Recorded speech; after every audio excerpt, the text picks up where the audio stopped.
Hey, what's going on, everyone? How you guys doing? Matt Jarbo here, $3 Theater, out on my job. I'm not doing food deliveries. I'm actually working for the government, as you can see here from my lanyard, the United States Census Bureau, and it's something I've been. It's why the video has been kind of slow to come out recently.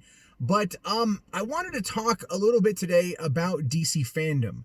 I wanted to talk a bit about the whole experience and my thoughts on it. I haven't really given an overview. I did live stream the vast majority of the day, with the exception of about 2 hours. And I have to first off say, for one, that was a mistake. I shouldn't have done that, because not only was it an all-day thing of sitting there, I feel like because of the way Warner Brothers was copywriting literally everything, it just made it very difficult to put out the clips, because it almost felt like, what the point? And at the end of the day, I was simply burned the hell out. I was just done. I was tired. I was like, no, I'm done. I can't do it. I can't do it. But that being said, let's talk about the good. Snyder Cut trailer. My God. Amazing. Loved it. Watched it multiple times. Avoided it when it was leaked. Don't know how it was leaked. It was ridiculous that it was leaked. The movie looks amazing. The 4-hour miniseries, I should say, looks amazing. The Batman trailer, words cannot express how awesome that trailer was. 25% of the movies that they got out of that trailer, 25%? My God. It's going to be a insane situation when we finally get to see it sometime next year. Maybe. I don't know. We'll have to wait and see. Matt Reeves talked a lot about the philosophy of the movie, a lot about his thoughts on the movie, and a lot of people didn't like it. I actually did. I geek out when filmmakers geek out. When they get to sit there and talk about their craft and they really get into it, like he was getting into it. I have to give mad props that Warner Brothers actually gave him the time to do that. They were like, well, maybe it was like, fill 30 minutes, Matt. Fill 30 minutes. And he did. And he did spectacularly. And that trailer blew up the internet. My God, that trailer blew up the internet. Wonder Woman 1984 trailer 2. Old trailer, you could tell, not finished CG. The movie would have been out 2 months ago at this point, so that CG should have been done. This was an old trailer. That being said, it still looks pretty awesome. I really want to see what they do with it. Here's the problem. Wonder Woman or Werewolf 84, when they spent 30 minutes playing that game, I wanted to literally throw myself off a bridge. It was bad. It was bad. It was like that worst lead-in for Batman. It was just, that sucked all the energy out of it. The host knew nothing. The player, they didn't explain the rules. No one who didn't know the rules of the game wouldn't know what to do. And even I looked up the rules of the game and they got it wrong. It was bad. I mean, if you want to talk about a black mark on DC FanDome, it was that. That or the Flash panel. The Flash panel was also cringe. And not even in a funny, kind of endearing way. No. It was bad. It was terrible. They gave us nothing. I'm surprised. I mean, they all but confirmed Keaton as Batman. Like, they all but confirmed that by playing the Danny Elfman theme song, by showing the Flash in his new outfit fighting alongside Keaton's Batman and the original 89 outfit. Yes, they confirmed that, but no Affleck. And they brought in Christina Hodgson for some reason to keep talking, and I was like, stop. Oh, I've known Robert Pattinson since he was 2 years old and in diapers. No. Shit. There we go. It was stupid. Again, like the Flash fact. No one cares. You know, Andy Muschietti, Barbara Muschietti, I'm down to see what they do. I really am entirely down to see what they do. But at this point, my God, that was bad. The Black Adam panel, I think, was the best panel outside of, like, in terms of presentation. So while what I wanted was clearly the Snyder Cut above anything else, and it was a good panel. I loved watching Zach interview Fiona. I was very happy when he interviewed Fiona.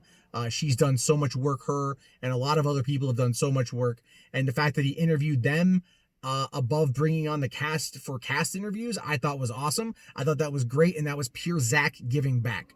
So it was amazing. And honestly, the fact that he even went on Real in Motion stream later on that night was also doubly amazing, showing that Zack Snyder 100% loves and supports the fan base that got this project where it is. And so that is amazing in my opinion. Such a good job. Kudos to Zack on that one. But when it came to the Black Adam panel, The Rock brought it in regards to hype. They had animatics ready to go. They had a voiceover track ready to go. They had, Boss Logic involved. They announced Hawkman. They announced Dr. Fate. They announced a bunch of other people that are going to be in it. They gave us information about what we would be expecting from this particular movie when it comes sometime in 2022. And that, to me, built up the hype. Now, are we going to get Green Lantern? Are we going to get, or Ryan Reynolds' Hawkman? I don't know. Who knows at this point? I don't think so, but it is what it is. But the thing is, though, the Rock brought up a lot in regards to wanting to meet Superman for one, and wanting to team up with Wonder Woman for two. And those were significant points that he made, because we know that Danny Garcia and Henry Cavill share an agent, and that's probably one of the reasons why Cavill's back. Bringing in Gal and The Rock to do this, to do like Black Adam 2 or Wonder Woman 3 or something, perfect. Although I will say, though, that the Black Adam storyline that they gave us did kind of feel a little bit like it was just a rehash of the 2003 Scorpion King movie. Not necessarily saying that's a bad thing. I really like Scorpion King. Especially the Godsmack part of that soundtrack. But yeah, it felt like that. But hype. Harley Quinn. Great 5 minutes. So funny. So good. So waiting for that season 3 announcement, which is probably going to come next month at the second part of DC FanDome, and all the TV stuff.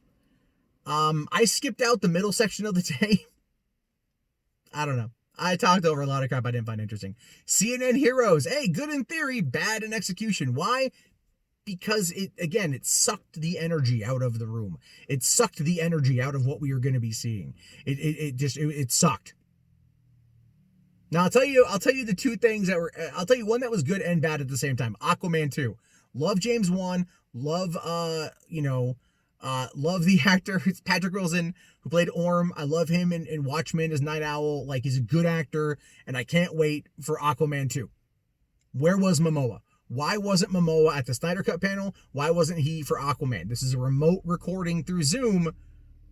I don't want to hear scheduling conflicts. That makes no sense to me. Just saying. Not only that, but the multiverse panel, oh my God, that gave me a headache. I might be the only person out there that really is not happy with the concept of the multiverse. And I say that from a theatrical perspective. It doesn't work, in my opinion. And the fact is, it comes across as, well, lazy. It's really lazy the way that Hamada was trying to explain it. It's them going, how do we bring in synergy, right? How do we bring in synergy and then combine everything in a cool strategy? And the whole point there is them saying, hey, yeah, you see? Multiverses, you see? Look, toy with it with the Flash, cool beans, all right? Let's give it a shot.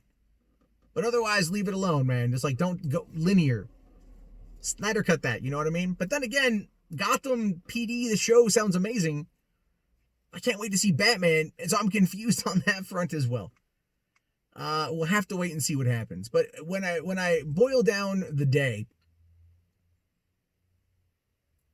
it was good and it was bad. It had its heights, it had its lows. More good than bad. The stuff that they released was really good. I don't think I'm going to be... I think they brought something that's never been done before, and Marvel now has to find a way to compete. But does this kill Marvel, as some have said? No, not at all. Not at all. Marvel still has machine working. More things are coming on the horizon, and it's still connected linear storytelling. And so we'll have to wait and see what they come up with. I'll be curious to see what they do. I did find what Hamada was saying about mixing HBO Max and bringing on like other like multiverse stuff into HBO Max, I think is stupid. I think at this point, fire Berlanti, move past Berlanti. Berlanti did a lot, but it's time to let Berlanti go. It's time to, like, ask yourself, is if the multiverse that Berlanti has created is worth the lack of quality. And that's where I'm at as a fan. I don't think he's a bad guy. I think he's a great producer, but it's time to move on to someone with broader aspirations, broader ideas, and a broader plan. I don't see that out of Hamada. I don't see that out of Berlanti. And I think Jim Lee at this point might be the best bet. He might be the new Feige, because they need a Feige. And if it's Jim Lee, I would be entirely on board with that. But at the same time, I am cautious. I don't want to say cautiously optimistic, but cautious. Does that mean I'm not going to go see these properties? Hell no. I'm going to go see them when they come out 100%. Jesus Christ. I review stuff. I watch things. But I'm not necessarily going to, blow up my skirt and say, yeah, baby, do me. That ain't happening yet. Not to say it's not going to happen. That's just not where I'm at yet. Anyway, I've ranted on long enough from this very warm car on a hot August afternoon, and I'm going to go home and get some dinner. So what are your thoughts about DC FanDome? Let me know down in the comment section. Did you like my live stream of it? Again, things I like to hear. I'll talk to you all later. Have yourself a great day. Thank you again for watching, and peace out.